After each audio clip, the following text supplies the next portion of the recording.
Bismillahirrahmanirrahim. Alhamdulillahi Rabbil Alamin. Wassalatu wassalamu ala ashrafil mursalin Sayyidina Muhammadin wa ala alihi wa sahbihi ajma'in.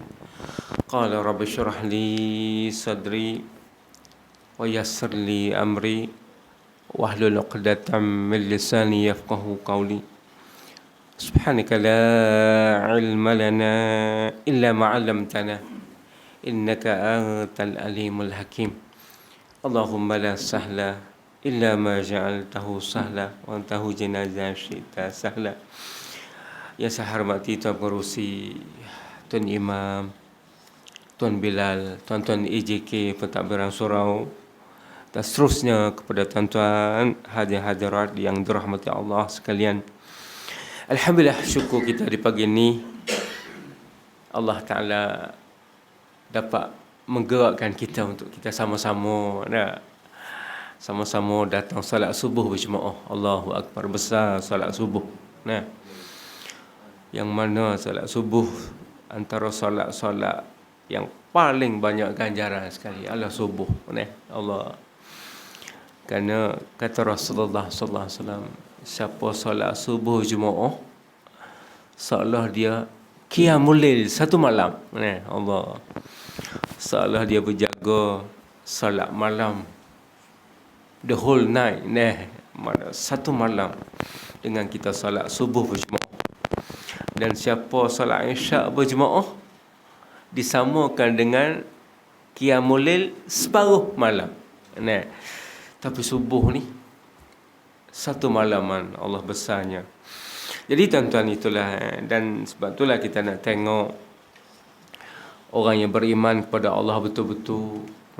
Tengoklah waktu subuh. Kata Hamka, seorang ulama Indonesia berkata, tengoklah, nak tengok orang beriman, tengoklah waktu subuh bagaimana.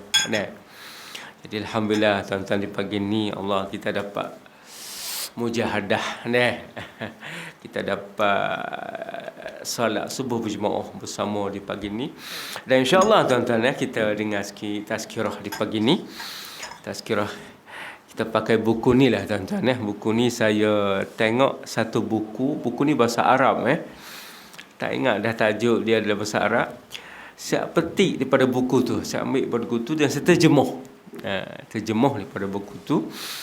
Ambil bab ilmu je, tak ada ambil bab lain. Banyak bab yang ditulis oleh Syekh Alawi As-Saqaf, seorang alim Yaman.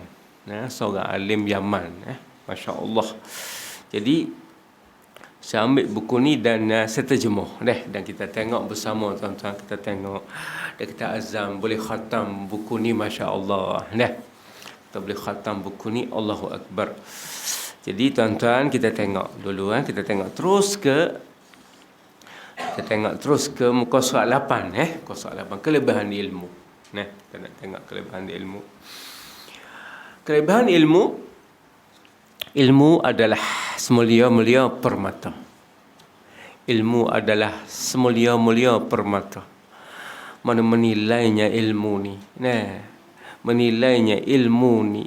Sebab tu Syekh Alawi menyebutkan permata. Bila sebut permata ni comel. Permata Afghanistan, hijau permata dia. Permata kita pun ada permata mutiara di Sabah. Maha mutiara. Permata di Mesir, Zamrud, hijau. Mana bila dinilaikan dengan permata ni, mana bernilai sangat ilmu. Dinilai dengan permata. Mana sangat ilmu ni bernilai sangat. Dan mempunyai kelebihan yang tidak terhingga. Mempunyai kelebihan ilmu ni, Allahu Akbar. Orang kampung kalau ada ilmu, jadi lebay kampung. Lepas tu dilantik jadi imam, lepas tu dilantik jadi juru nikah pula. Kalau orang belajar maktab perguruan, ilmu sekadar tu jadi cikgu. Kerana ilmu, bawa ilmu ni mulia. Orang yang membawa ilmu ni mulia. Orang yang boleh belajar tinggi-tinggi dah sampai PhD, tu lagilah. Nah, boleh capai kepada PhD tu pensyarah universiti. Nah, orang tinggi lagi menulis buku, profesor pula. Nah, begitulah. Dan Profesor Anjung, Profesor Emeritus. Nah, kerana ilmu, tuan-tuan. Allahu Akbar. Tu nak mulianya ilmu. Sebab itulah kita jangan tinggal bab ilmu. Nah, jangan tinggal. Kita belajar. Kerana ilmu ni Allah menjadikan ibadat kita pun sedap. Bila kita ada ilmu, kita solat sedap. Kita beribadat kepada Allah memang sedap bila ada ilmu. Nah, surau pun ceria kalau ada ilmu, majlis ilmu. Kalau tak ada majlis ilmu, surau pun kadang-kadang tabung pun tak berjalan. Nah, kadang-kadang tabung pun tak berjalan kadang-kadang. Kerana ilmu tu, tuan-tuan. Nah, sebab itulah di sini pentingnya ilmu. Justru tidak ilmu itu mesti diamalkan. Jika tidak diamalkan, maka akan jadilah ilmu itu seperti debu yang bertaburan, yang tidak mempunyai manfaat lagi. Tapi ilmu ni kena amal. Sekadar duk belajar tak ada amal, tak ada jadi. Macam debu jelah. Nah, duk belajar tapi tak ada amal. Seperti debu yang bertaburan, apa panggil? Debu yang bertabur. Debu pada apa masuk hidung sesemua jelah. Masuklah mulut sesemua daripada apa. Sebab tu ilmu ni kita kena amal. Cantik bila kita belajar. Sebab tu bila kita belajar kuliah maghrib, kita salat insya. Salat insya tu banyak ganjaran sebab kita lepas salat, lepas kuliah. Kadang-kadang dalam kuliah kita ingat, Allah, apa yang ustaz cerita. Itulah banyak ganjaran. Sebab tu tuan-tuan, Allah, ilmu ni besar sekali. Ilmu tidak ubah seperti pokok kayu. Ilmu tidak ubah seperti pokok kayu. Allahu Akbar. Bagaimana diibaratkan ilmu seperti pokok kayu? Mana nak ada buah, kena ada pokok dulu. Nak ada buah, kena ada pokok dulu. Mulianya pokok. Nak buah elok, belalah pokok. Berbaja pokok. Buat apa? Jaga pokok biar elok, keluarnya buah elok. Begitulah kita jaga ilmu, kita mencari ilmu, kita usaha untuk mendapatkan ilmu, maka ibadat kita jadi cantik. Ibadat kita Allah hasil daripada ilmu. Allah cantik sangat, tuan-tuan. Bila kita belajar ilmu, kita belajar, maka ibadat kita cantik. Tak ada lah. Ni kadang-kadang kita tengok semayang seminit setengah semayang. Zuhur kadang-kadang setengah minit. Express kadang-kadang Allah. Macam mana lah solat. Kita nak solat, nak buat ibadat, buat elok. Jangan main-main, jangan main ala kadar, jangan. Buat biar elok. Kita ibadat ni lah yang kita akan menemu Allah Subhanahu Wa Taala besok. Kita semayang tak elok, lepas tu dah harap nak mendapat pahala daripada amalan ini. Inilah kita tak nak. Mana bila kita buat wisapa maksimum, selok. Jangan main hatam ala kadar, jangan.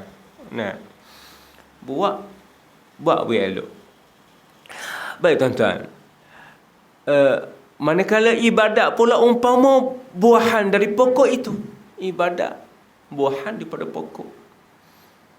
Musaking kalau kita belah elok, buah cantik. Durian hitam pun sama. Bila kita belah belah pokok elok, keluar buah jadi. Durian hitam. Begitulah ibadat. Maksudnya begitulah. Kita kena cari bila kita ilmu. Sebab tu comel orang yang ada ilmu ni, solat comel dia, solat dia molek. Ada tamak ninahnya, nampak tamak ninah pun ada. Dan pula i'tidal ada. Lepas pada kita rokok tu naik, berhenti sekejap, jangan sujud lagi. Tu i'tidal. Orang ada ilmu ni cantik. Sebab tu solat dia tu Allah cantik. Sedap kita tengok tuan-tuan. Pokok lebih mulia dari buah. Tapi pokok lebih mulia dari buah. Sebab ia adalah asal dan terhulu daripada buah. Tapi pokok mulia daripada buah. Kenapa? Dia ada dulu, pokok dulu nak jadi buah. Ada. Itu mana ilmu ni penting. Ilmu dulu baru ibadat. Tak betul setengah orang ni bila lepas solat maghrib, kuliah maghrib ada start mutu balik selalu. Pum. Nah. Balik selalu. Isyak tu datang pula. Tak dengar kuliah maghrib. Itu salah. Tak betul sama sekali. Apalagi kalau balik rumah duk tengok bola. Tinggal solat maghrib balik tengok bola. Lepas tu isyak datang balik Allah. Ni tak betul. Lepas tu kita paket sekali ilmu dan ibadat. Ilmu. Pokok lebih mulia dari buah sebab ia adalah asal. Inilah. Pokok lebih mulia daripada buah. Begitulah ilmu lebih mulia daripada ibadat. Sebab ilmu ni ibadat hati. Hati ilmu ni. Jangan duk rasa kita menuntut ilmu, duk dengar ustaz mengajar ni, bukan ibadat ni. Itu ibadat hati. Yang kita duk solat tu ibadat anggota. Ibadat hati dengan ibadat anggota. Penting ibadat hati ni. Penting. Nak baiki hati kita. Hati ni. Jangan tuan-tuan. Hati ni. Nak baiki hati pun jadi comel. Payah hati ni. Sebab tu dia kena ada satu ilmu untuk nak baiki hati. Ilmu tasawuf. Lepas tu hati ni kalau tak baiki dia jangan. Sifat deki pun ada. Sifat takabur pun ada dalam hati. Sifat suka jahat pada orang dalam hati. Sifat rasa hebat, rasa diri pandai, rasa diri lebih pada orang pun dalam hati. Sifat rasa diri sifat rasa diri lebih segala-galanya pada hati. Sifat ria hati. Allah banyak penyakit hati. Sebab tu hati ni penting. Maka dengan ibadat ni, dengan ibadat hati, dengan menuntut ilmu ni adalah ibadat hati. Maka kita bila kita menuntut ilmu, Allah bagi ganjaran seperti kita ibadat juga. Kerana ibadat hati dia. Kalau solat ni ibadat anggota. Tu jadi tak betul tu. Kadang-kadang kita tinggal ibadat hati, pergi buat ibadat anggota saja, semayang, puasa dan sebagainya. Kedua-dua ni penting. Sebab tu dia kata pokok lebih mulia dari buah sebab ia adalah asal dan terhulu daripada buah. Pokok lebih mulia daripada buah. Ilmu lebih mulia daripada ibadat. Tapi yang manfaat, namun yang bermanfaat ialah buahnya. Tapi ilmu yang manfaat ialah ibadat.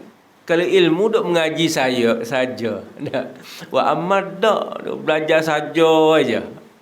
Wa amal dak dengan ilmu duk belajar tentang solat tahajud, mayat tahajud dak, tak jadi. Tak menjadi. Dia panggil tidak manfaat. Samalah pokok, pokok ada duk besar pokok hijau daun tegak bukan naik. Tapi tak ada buah. Macam pokok jering kan. Duk daun hijau, tak ada buah. Buat apa tu bawa arang je lah. Sama dengan pokok apa lagi yang jenis tak buah, pokok betik ni. Tak buah. Tak buah apa. Tebang je lah dah. Begitulah ilmu kalau kita tak beramal, tak manfaat. Dan untuk apa ilmu kita duk belajar kita tak beramal? Ini penting tuan-tuan. Baik, kita tengok lagi Justru seorang itu hendaklah memperolehi dari dua perkara, ilmu dan ibadat. Itu kadar dan bahagiannya. Maka sebab itulah seorang itu kena jaga dua perkara ni.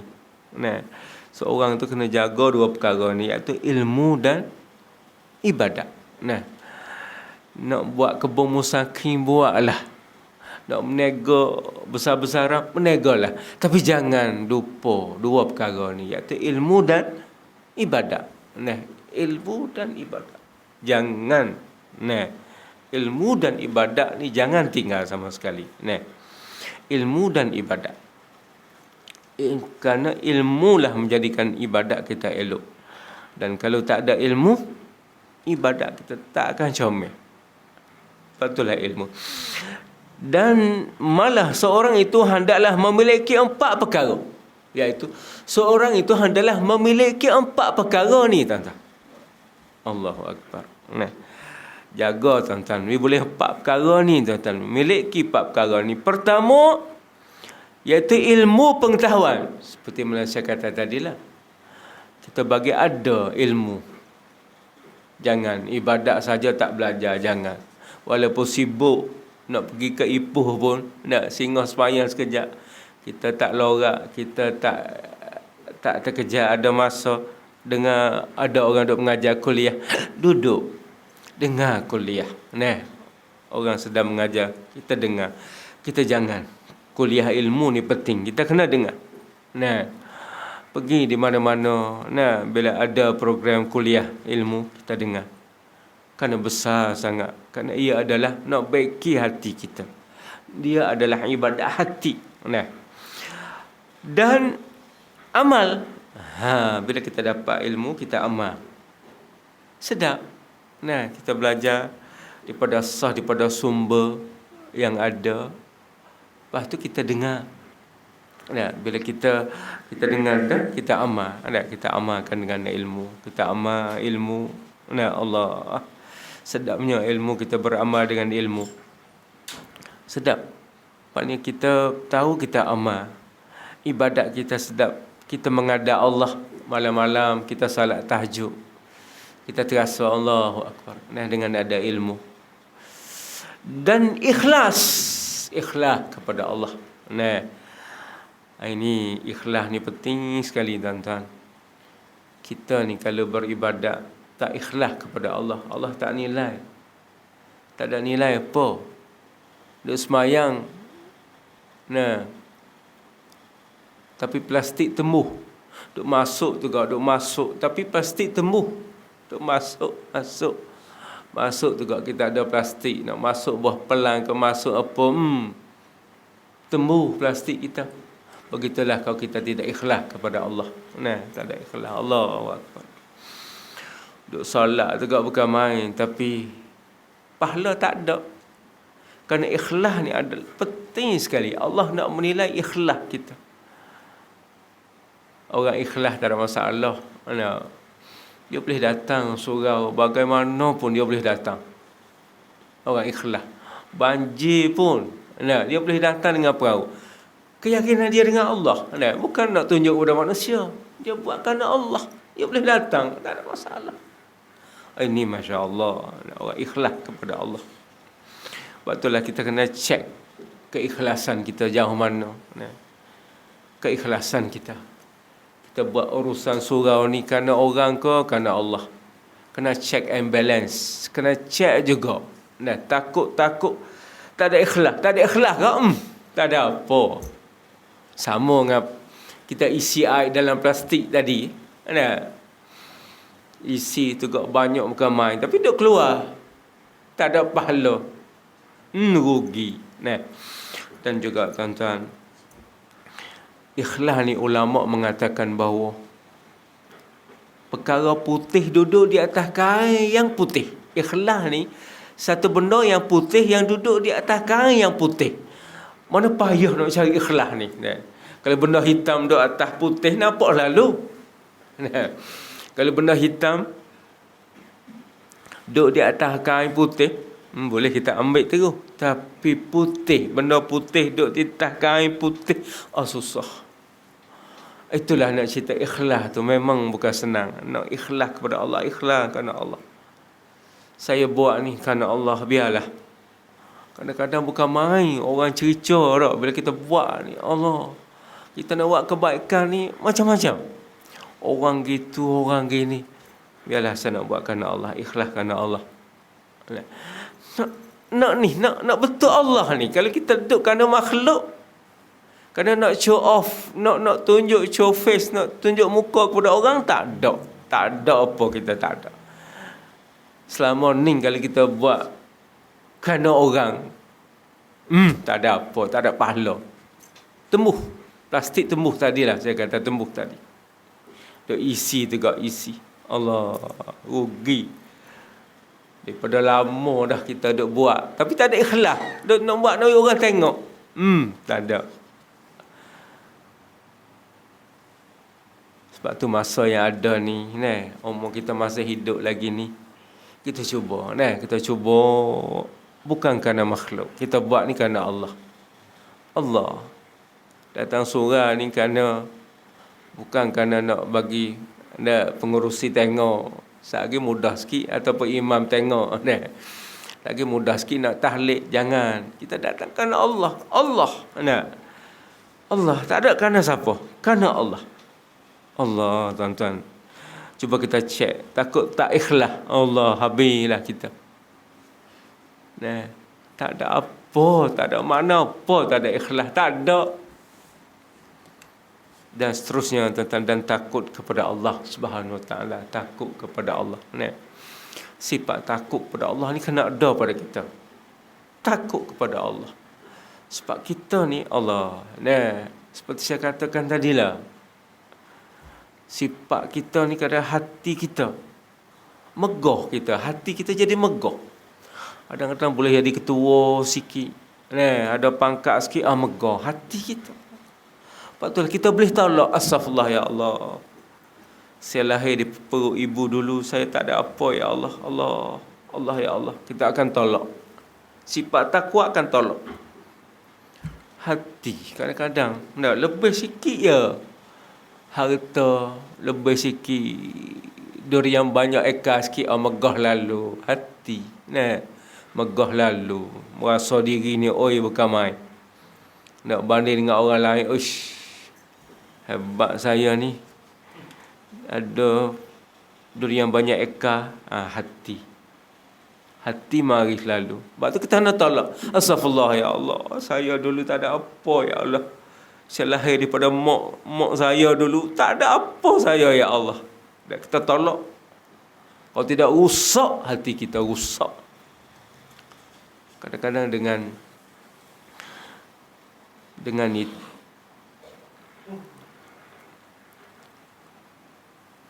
dengan ilmu, belajar tinggi-tinggi, jadi belajar sampai PhD, jadi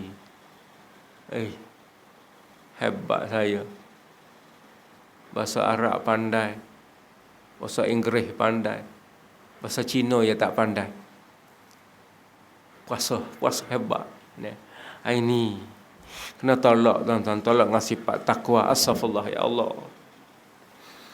Hati, jangan hati kita ni, tuan-tuan, ya jadi. Baik, tuan-tuan, tengok di bawah tu syarah dia. Seorang hamba itu hendaklah mengetahui terlebih dahulu jalan menuju ke mana-mana destinasi. Kita kena sedar, kita mari dunia ni sementara je. Tempat kita kekal di akhirat. Dan kita datang, status kita sebagai hamba is nothing, tak ada apa, hamba je kita. Allah nak buat kita datang dunia ni sakit buah pinggang, kena terima. Hamba, kita tak ada apa. Allah nak jadikan kita hidup di dunia ni merana. Allah, susahnya hidup kita. Susahnya hidup. Tu Allah. Kita datang dunia ni sebagai hamba, status hamba. Ikut, kena reda dengan takdir ya Allah. Aku reda dengan takdirmu ya Allah. Aku reda ya Allah. Buatlah Allah. Allah buat apa-apa, aku syukur. Alhamdulillah ala kulli hal. Aku syukur ya Allah. Kita tengok setengah orang datang ke dunia ni, Allah, mewahnya hidup, mewah kereta tu ke Allah. Helikopter ya tak dibenarkan beli. Kalau boleh beli, pakai juga helikopter. Banyak nasib dia, alhamdulillah. Ada setengah tu kok duit banyak, habis nak perubat ya, nak perubat buah pinggang, sakit jantung perubat. Ada setengah tu alhamdulillah, datang dunia sederhana, tak ada banyak. Sederhana, nak megah pun tak boleh, duit tak ada banyak. Sederhana, tapi sihat badan. Allah sihat. Makan nasi, entah nak makan tak apa, berapa pinggang pun tak apa, perut tak sakit. Nak makan apa, Allah sihat. Itu anugerah Allah kepada seseorang. Mana kita dunia ni kena reda je, ya Allah, aku reda ya Allah, reda. Kita tengok setengah orang, bila duduk kat hidang, orang hidang tak boleh makan. Ni tak boleh makan. Ni kacang, kacang, tak boleh makan. Ni sekarang boleh makan. So boleh makan je. Orang lain tu tak boleh. Habis. Tak boleh. Seorang profesor di Brunei, tuan-tuan, saya ada kenal. Profesor kita Malaysia pergi kerja kat Universiti Brunei. Allah, rajin menulis buku ni kok banyak. Bila makan, ni tak boleh. Ni tak boleh. Duit banyak, gaji Brunei bagi dia. Allah, tak menikmati, tak boleh. Kalau makan kacang sudah 3 hari dah sakit. Tak ada. Lepas tu saya kata, Allah perlu sayangnya. Dia kata nak buat macam mana? Tak apalah, dulu boleh makan. Zaman budak dulu, akhirnya dulu lah. Zaman budak ni tak boleh biarlah. Allah tu lah, tuan-tuan. Syukur kita ni. Kadang-kadang sederhana kita. Tak ada kaya mana. Boleh makan belaka. Boleh makan semua. Nak makan apa, boleh makan. Allah ni syukur sungguh, tuan-tuan. Tuhan bagi kita. Allah. Sebab tu kita datang dunia, kita ingat destinasi kita. Destinasi kita ke mana? Inna lillahi wa inna ilaihi raji'un. Kita dari Allah. Kepada Allah akan kembali. Allah. Setengah tu Allah seksanya hidup. Nak duduk tak boleh. Nak berdiri tak boleh. Akhir terbaring. Allah. Itu takdir Allah. Sebab tu kita kena ingat, ini bukan destinasi kita. Di sini bukan destinasi. Destinasi kita di akhirat. Itulah destinasi kita. Di sana. Inna lillahi wa inna ilaihi raji'un. Kita milik Allah. Dan ke sana, kepada Allah kita akan kembali. Kita akan kembali kepada Allah. Sebab itulah, jika tidak, ia tidak dapat berjalan dengan baik kerana tidak nampak atau buta. Kalau dia tu tak ada ilmu, ni dia nak cerita bab ilmu lagi. Orang tu kalau tak ada ilmu, dia hidup dah dunia ni akan jadi buta, lalai kepada Allah. Tak ingat, tak ada ilmu, tak ingat. Lupa destinasi dia. Datang. Dunia ni memang, tuan-tuan, kita duduk di bedang kering ni tak ada masalah. Cuba kita duduk Kuala Lumpur. Cuba kita masuk Sogo. Ada supermarket di tengah-tengah Kuala Lumpur tu, supermarket Sogo. Kita masuk pukul 9. Pukul 10. Pukul 9 tak buka, pukul 10. Kita tengok tingkat 1, kita tinjau tingkat 2. Sampai pukul 3 kita baru sedar. Allah, tengok jam pukul 3 tak sedar. Tengok barang tu, barang ni. Tengok, pukul 3 Zuhur tak solat lagi. Duha lepas dah. Zuhur tak solat lagi ni. Cepat. Itu dunia, tuan-tuan. Lalai. Melalaikan sungguh. Bandar-bandar besar KL, Bukit Bintang, siang malam sama, tak ada beza. Siang orang ramai, malam orang ramai. Tak ada. Lalai dunia ni, lalai.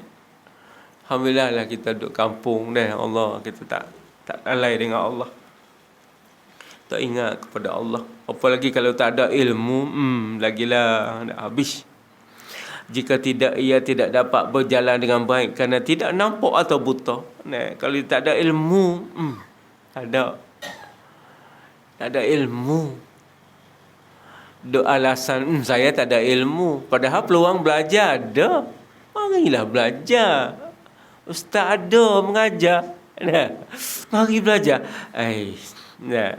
Sibuk nak belajar, ilmu tak ada, jangan. Inilah diibaratkan seorang yang tidak ada ilmu pengetahuan. Inilah orang tak ada ilmu pengetahuan. Ya lupa. Nah, Allah. Kedua, beramal dengan ilmu pengetahuan itu. Jika ia tidak beramal dengan ilmu pengetahuannya, jadilah ia tersekat dari penerimaan amalannya oleh Allah Subhanahu Wa Taala. Mana kita buat ibadat tanpa ilmu ni, Allah tak terima. Menjadi tersekat. Mana Allah tak dapat amalan tu jadi tersekat daripada penerimaan Allah. Allah tak terima.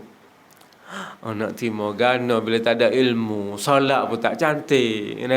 Tomak ninah tak ada. Solat seperti ayam patut upan. Popah. Ni tak ada ilmu. Nak comel mana tak ada ilmu. Ambil wudu pun kita tengok ambil wudu air 2 liter buka kadang-kadang rokok dekat mulut. tak nak komo sunat komo tak nak komo nak saya rokok putih rokok saya basuh muka lah sunat. Lepas tu bercakap, ambil wuduk tu bercakap tak berhenti. Tu tak ada ilmu. Tak ada adab. Tak ada ilmu ke tak ada adab lah. Ambil wuduk pun tak comel. Lepas ambil wuduk kan solat lah. Solat sunat wuduk. Allah mengapung dosa. Tak, bercakap juga. Buat keluar rokok baru pula. Cuh rokok pula. Bisa rokok baru. Tak ada ilmu tu. Lepas nak molek kan, Tuhan nak terima ke? Tuhan nak beri pahala ke duduk lagu tu? Allah, tuan-tuan. Sebab itulah kita kena belajar, tuan-tuan. Nak ilmu lah, barulah. Sebab tu dia kata beramal dengan ilmu pengetahuan itu. Jika ia tidak beramal dengan ilmu pengetahuannya, jadilah ia tersekat dari penerimaan amalnya oleh Allah. Tak comel. Tak kira lah. Kalau dia baca Quran pun, dia tak ada ilmu. Tak kena dengan tajwid. Baca letang pukang, tu dah tak ada ilmu. Jadi kita pagi ni berhenti setakat ni lah tuan. InsyaAllah kita sambung ketiga tuan-tuan. Ketiga beramal dan ketiga ikhlas dalam beramal. Kita tengok bab ikhlas tuan-tuan. Jadi inilah sebagai kuliah subuh kita sulung lah dah. Belum buat lagi ke tuan kuliah subuh? Tu ke? Comel sangat. Alhamdulillah. Jadi sulung, jadi kuliah sulung kita Dan jadi buku ni tuan-tuan harga RM13 tuan-tuan Saya nak masuk ke sekolah tahfiz juga, sumbangan sekolah tahfiz. Jadi mula-mula dulu buat buku. Boleh RM16,000 jualan buku ni. Saya mengajar buku, boleh RM16,000. Lepas tu ceramah-ceramah gitu dan boleh, alhamdulillah boleh. Itu jadi mana tuan-tuan, saya ingat kalau tuan-tuan bawa balik buku ni, tuan-tuan tak akan bawa dah pengalaman kat masjid lagu tu mana bila ada dah. Lepas tu mari kosong. Saya seorang yang duk tengok buku. Jadi kalau boleh kita tengok bersama Jadi biar surah belilah buku ni. Tok kat surah. Bila nak belajar bagi. Macam itulah baru kita boleh tengok bersama. Buat balik rumah, ia terlupa. Saya pun terlupa juga. Ada nak mari terlupa. Kita tinggal kat sini. Jadi dengan itu Saya mohon maaflah jika terkasar, salah. Di pagi ni kita sama akhir baca doa. Auzubillahi minasyaitonirrajim. Allahumma zidna ilman wa fahman warzuqna al-uluman nafi'ah. Allahumma rzuqna lisanan zakiran wa qalban khashi'an. اللهم إنا نسأل الهدى والتقى والعفاف والغنى اللهم